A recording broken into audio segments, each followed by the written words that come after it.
मेरी हर चाहत को पूरा तूने है किया यीशुआ। आशाएं मेरी संपूर्ण हो गई तुझ में यीशुआ। हर भूख मेरी तूने है जाना, बाहों में लेकर मुझको संभाला। हर भूख मेरी तूने है जाना, बाहों में लेकर मुझको संभाला। धन्यवाद यीशुआ तेरा, धन्यवाद यीशुआ। मेरी हर चाहत को पूरा तूने है किया यीशुआ। आशाएं मेरी संपूर्ण हो गई तुझ में यीशुआ। मेरी सोच से परे आश्चर्य कामों से तुमने बना दी हर एक कमी में। मेरी सोच से परे आश्चर्य कामों से तूने बना दी हर एक कमी में। कठिनाइयों में सब उजड़ा लगे पर तेरे हाथों की परछाई कभी ना हटेगी। धन्यवाद यीशुआ तेरा, धन्यवाद यीशुआ। मेरी हर चाहत को पूरा तूने है किया यीशुआ। आशाएं मेरी संपूर्ण हो गई तुझ में यीशुआ। तेरी राहों में मैं खोया भी अगर, फिर भी तेरी कृपा छोड़े ना मुझे। तेरी राहों से मैं खोया भी अगर, फिर भी तेरी कृपा छोड़े ना मुझे। हर गुजारिश को कबूल तूने है किया यीशुआ। मेरे सवालों का जवाब तूने यीशुआ, यीशुआ। हर गुजारिश को कबूल तूने है किया यीशुआ। मेरे सवालों का जवाब तू ही यीशुआ, यीशुआ।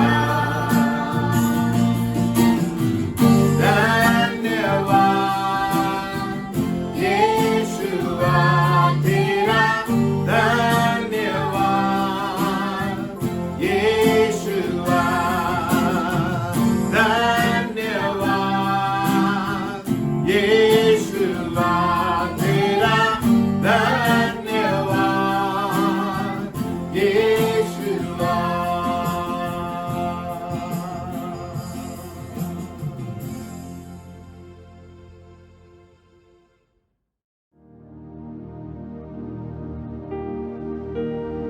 जय मसीह की।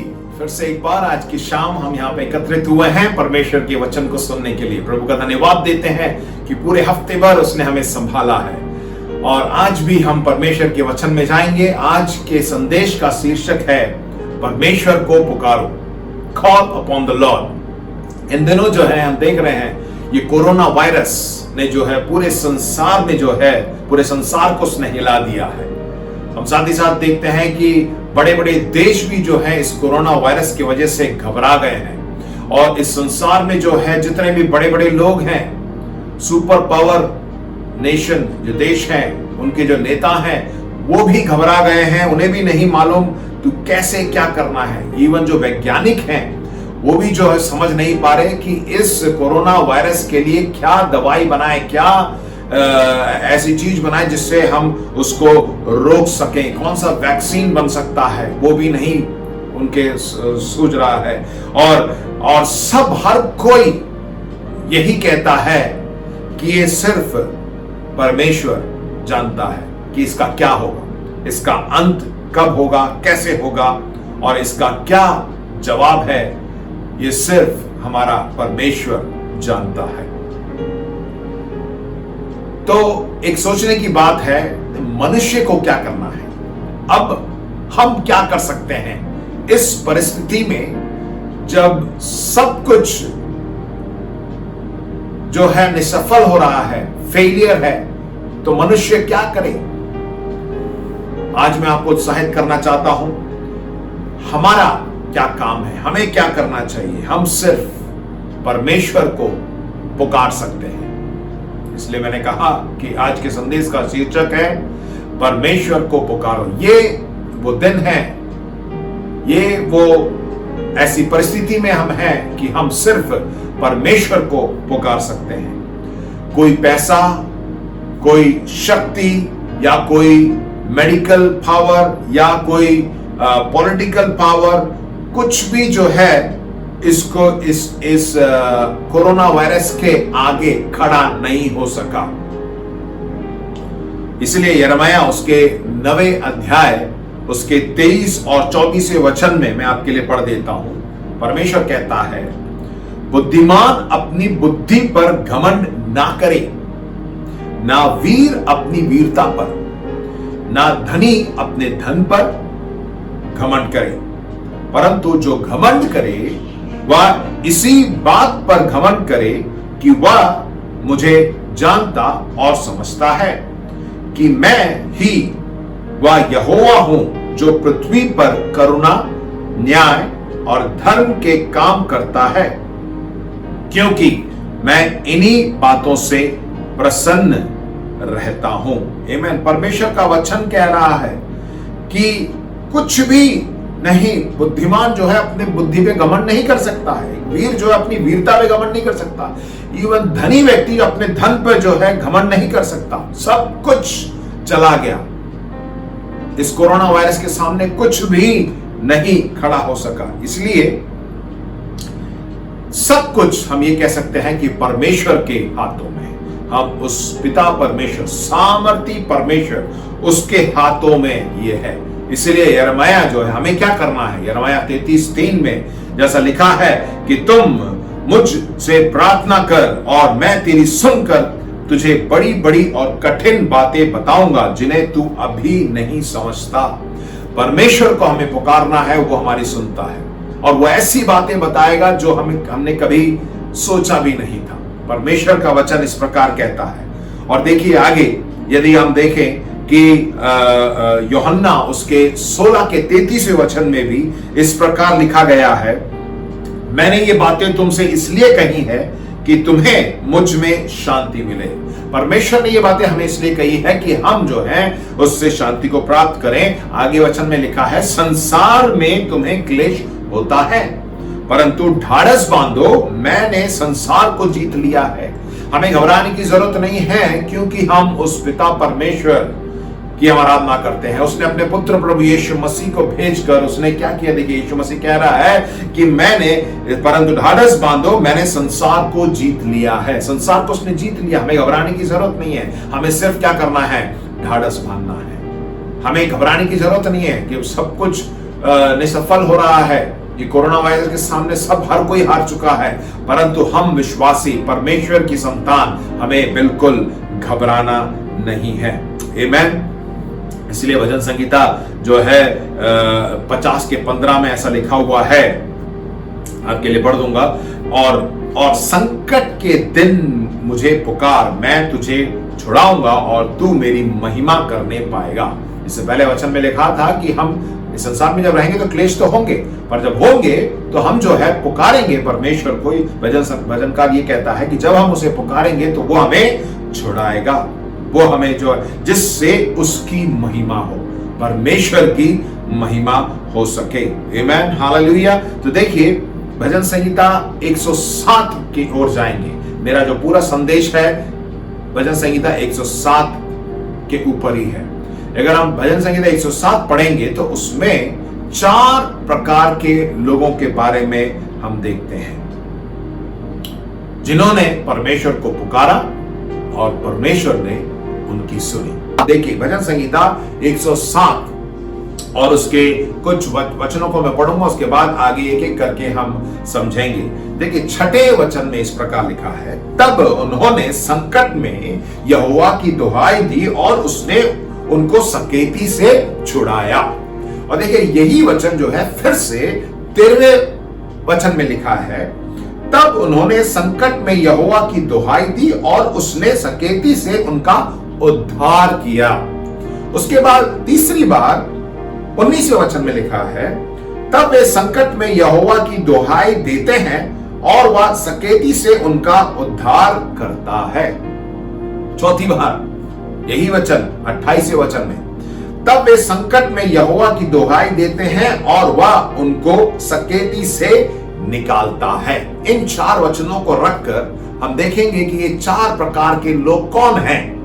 आमीन। उससे पहले एक और वचन भजन संगीता 145 का 18, जितने यहोवा को पुकारते हैं अर्थात जितने उनको सच्चाई से पुकारते हैं उन सबों के वो निकट रहता है। जब हम सच्चाई से जब हम उसको पुकारते हैं वो हमारे नजदीक, हमारे समीप, हमारे निकट रहता है। आमीन, हालेलुया।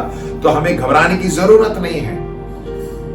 कोई भी परिस्थिति हो हमें बिल्कुल डरना नहीं है, क्योंकि हमारा परमेश्वर हमारे साथ है, हमारे निकट है। आमीन। देखिए भजन संगीता 107 में पहले प्रकार के लोग वचन 4 से लेकर 6 के बीच में इस प्रकार लिखा हुआ है। ये जो पहले प्रकार के लोग हैं उसको हम कहेंगे भटके हुए। In English we can call them wanderers. भटके हुए, ये लोग कौन है भटके हुए लोग? ये वे लोग हैं, वचन पढ़ेंगे, वे जंगल में मरुभूमि के मार्ग पर भटकते फिरे और कोई बसा हुआ नगर ना पाया। भूख और प्यास में मारे वे विकल हो गए। तब उन्होंने संकट में यहोवा की दुहाई दी और उसने उनको सकेती से छुड़ाया। यदि हम देखें ये वो लोग हैं जो परमेश्वर को बिल्कुल नहीं जानते, प्रभु यीशु मसीह को बिल्कुल नहीं जानते हैं। उन्होंने कभी भी जो है प्रभु यीशु मसीह को ग्रहण नहीं किया है। वे लोग जब संकट में पड़ जाते हैं, ये भटके हुए लोग हैं। ये जो है बहुत से अलग अलग धर्मों में जाकर ढूंढने की कोशिश करते हैं, बहुत से तरीके अपनाते हैं कि क्या हो सकता है, कैसे हो सकता है, इसका कैसे हल मिलेगा। इनको बिल्कुल जो है ये इन्हें मालूम ही नहीं है। ये सच्चाई की खोज में ढूंढ रहे हैं, सच्चाई की खोज में एकदम भटक गए हैं इस संसार में। इसलिए जो है देखिए इन लोगों के लिए प्रभु यीशु मसीह जो है एक वचन बोलता है कि हे बोझ से दबे हुए लोगों मेरे पास आओ, मैं तुम्हें विश्राम दूंगा, जो कि मत्ती 11 के 28 में लिखा गया है। ये वैसे लोग हैं जिन्होंने यीशु को नहीं जाना है और उनको प्रभु यीशु मसीह कहता है कि हे बोझ से दबे हुए लोग मेरे पास आओ, मैं तुम्हें विश्राम दूंगा। यदि उनकी बात को सुनकर प्रभु यीशु मसीह को वो ग्रहण कर लेते हैं तो देखिए प्रभु यीशु मसीह क्या कहता है, पिता परमेश्वर परमेश्वर क्या कहता है, तब उन्होंने संकट में यहोवा को की दुहाई दी और उसने उनको सकेती से छुड़ा दिया। आमेन, हालेलुया। हमारा पिता परमेश्वर इतना प्रेमी है कि भटके हुए लोगों को की प्रार्थना भी जब वो सच्चे मन से करते हैं तो उनकी प्रार्थना को सुनता है और उनको छुड़ाता है। आमेन, हालेलुया। दूसरे प्रकार के लोग हम देखेंगे। ये लोग जो है 11वें वचन से 13वें वचन तक हम देखते हैं। ये लोग जो है एक बंधन में जकड़े हुए हैं, ये एक बंधी है। In English we can call them they are prisoners. देखिए 11 से 13, इसलिए कि वे परमेश्वर के वचनों के विरुद्ध चले और परम प्रधान की संपत्ति को तुच्छ जाना, तब उसने उनको कष्ट के द्वारा दबाया। वे ठोकर खाकर गिर पड़े और उनको कोई सहायक ना मिला। तब उन्होंने संकट में यहोवा की दुहाई दी और उसने सकेती से उनका उद्धार किया। देखिए ये लोग जो हैं, ऐसे लोग हैं जो परमेश्वर को जानते हैं, प्रभु यीशु मसीह को भी जानते हैं, परंतु अपना जीवन जो है संसारिक तरीके से बिता रहे हैं। अपने मन को जो है उन्होंने कठोर कर दिया है। और यहां पे देखिए लिखा हुआ है कि वे परमेश्वर के वचनों के विरुद्ध चले। इसका मतलब परमेश्वर के वचन को वो जानते थे। ऐसा नहीं है कि बिना अनजान में चले, वो तो पहले कैटेगरी में लोग आ जाते हैं जो बिल्कुल ही नहीं जानते थे। दूसरी कैटेगरी में वचन में लिखा है वचनों के विरुद्ध, वचन में लिखा है तो भी जो है उसके विरुद्ध चलते हैं। वो जो है उन्होंने परम प्रधान की सम्मति को भी तुच्छ जाना। उन्होंने तुच्छ जाना मतलब बहुत ही हल्के रूप से।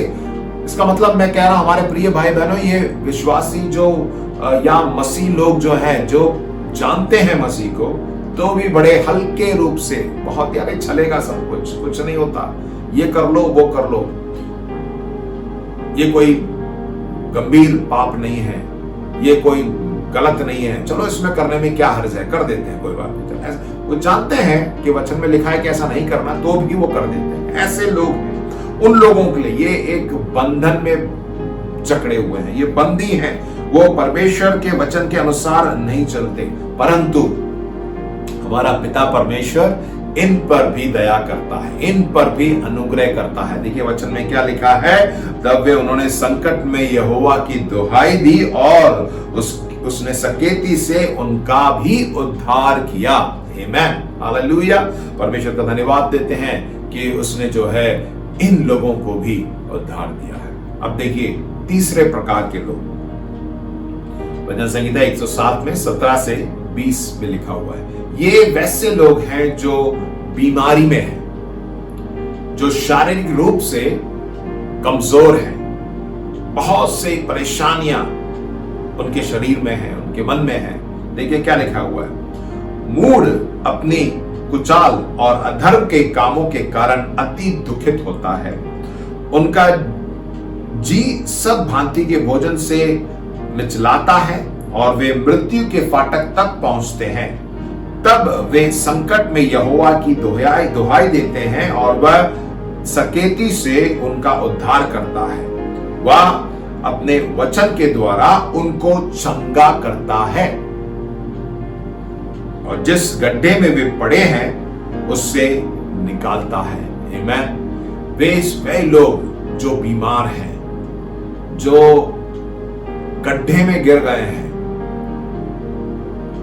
बीमारी जो है एक कैसे आती है, इसमें ऐसा लिखा हुआ है, मूढ़ अपनी कुचाल और धर्म के कामों से कारण अति दुखित होता है। जब हम गलत काम कर देते हैं प्रिय भाई बहनों, जब हम बीमारी ऐसी नहीं आती है, बीमारी जो है कोई ऐसा पाप हमने किया होगा या कुछ ऐसा गलत काम किया होगा जिसकी वजह से हमारे अंदर ये बीमारियां आ जाती है, शरीर में बीमारी आ जाती है। क्योंकि जब पिता परमेश्वर ने मनुष्य को बनाया था तो उसने अपने ही स्वरूप में बनाया।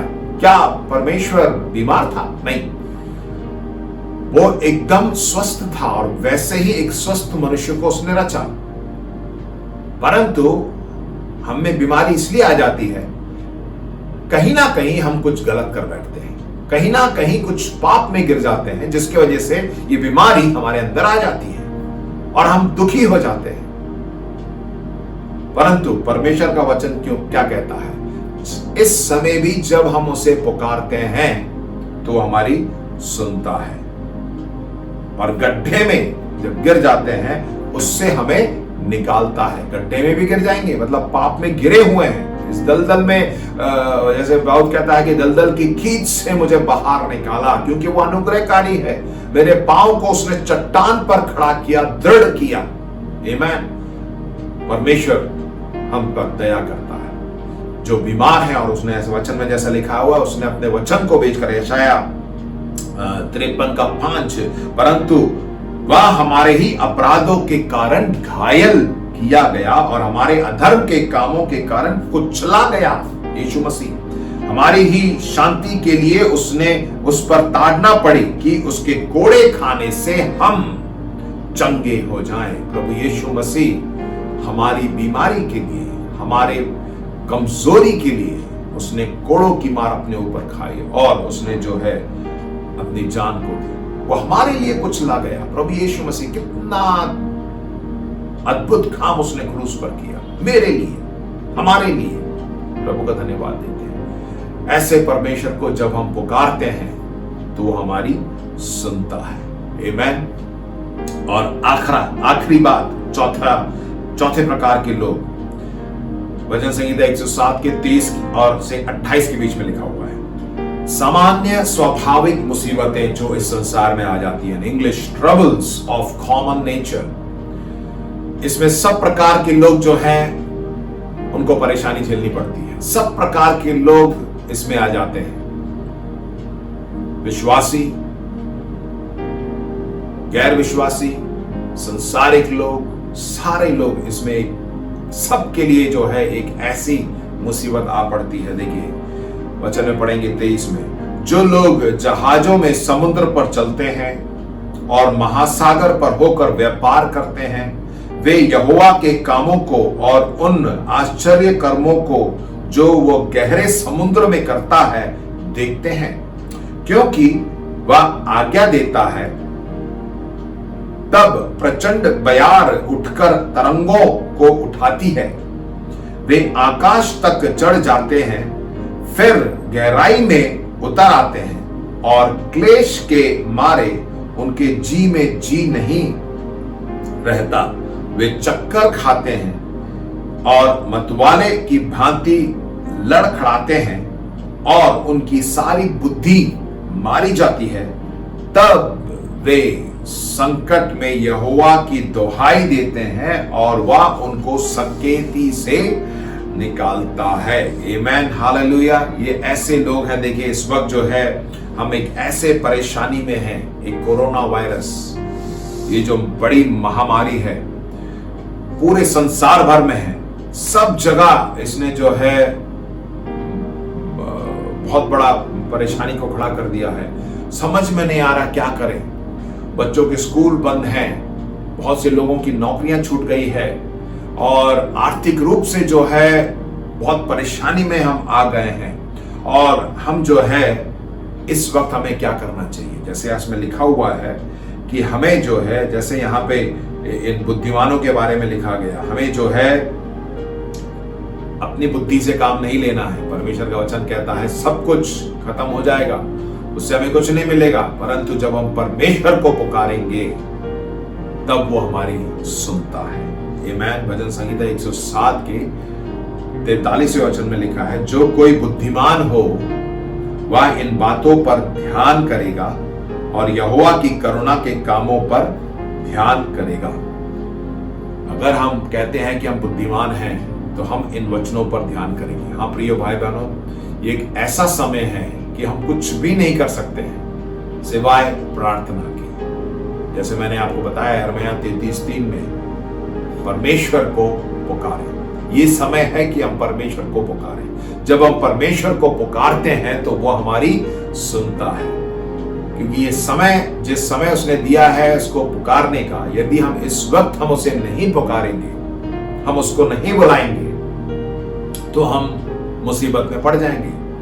पुराने नियम में हम जानते हैं योना के बारे में। जब योना नबी परमेश्वर से बचकर दूर भाग रहा था, तब परमेश्वर ने जो है जिस जहाज में वो सो रहा था और उस समुद्र में जो है लहरें उठने लगी और जो है सब वहां पे जितने जहाज में जितने भी लोग बैठे थे वे सब लोग जो है पुकार रहे थे, अपने अपने ईश्वर को पुकार रहे थे और योना जो है सो रहा था।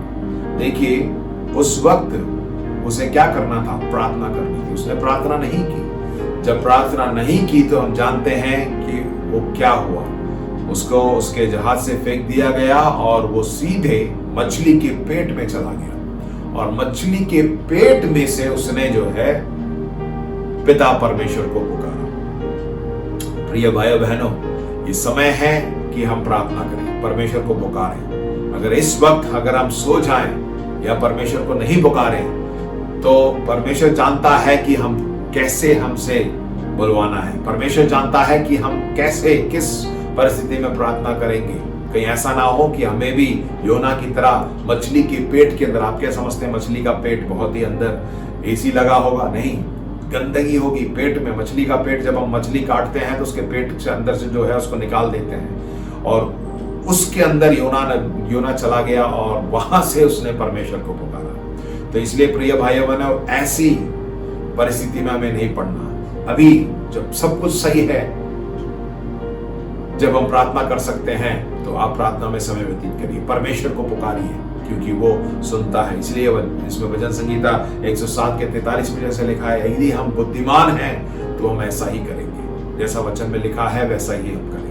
आमीन, हालेलुया। इसलिए प्रिय भाइयों बहनों, मैं आपको उत्साहित करना चाहता हूं कि प्रार्थना में समय व्यतीत करें और परमेश्वर को पुकारें। परमेश्वर हमारी प्रार्थना को सुनता है। आमीन। प्रभु आपको आशीष दे इन वचनों के द्वारा। मैं चाहूंगा कि पूरे हफ्ते भर इन वचनों को आप ध्यान करें और इस पर मनन करें और परमेश्वर आपकी प्रार्थना को सुनेगा। आइए हम प्रार्थना करें। पिता परमेश्वर, धन्यवाद देते हैं सुंदर दिन के लिए। इस शाम के समय प्रभु जब तेरे वचनों को हमने मनन किया, जैसा तेरा वचन कहता है, तो मुझे पुकारो मैं तुम्हारी सुनूंगा। और तेरा वचन यूं भी कहता है प्रभु, जब सच्चे मन से हम तुझे पुकारते हैं तो हमारे समीप है, तो हमारे निकट है। हाँ पिता, धन्यवाद कि किसी भी परिस्थिति में हम पड़े, जब भी हम पुकारते हैं तू प्रभु हमें छुड़ाता है, तू हमें उद्धार देता है, तू हमें बाहर निकालता है। इन वचनों के द्वारा प्रभु हम चाहते हैं हर एक से तू बातचीत कर। धन्यवाद, सारा आदर महिमा अधिकार देते हैं, यीशु के नाम से प्रार्थना को मांगते हैं, आमीन। प्रभु आपको आशीष दे। जय मसीह की।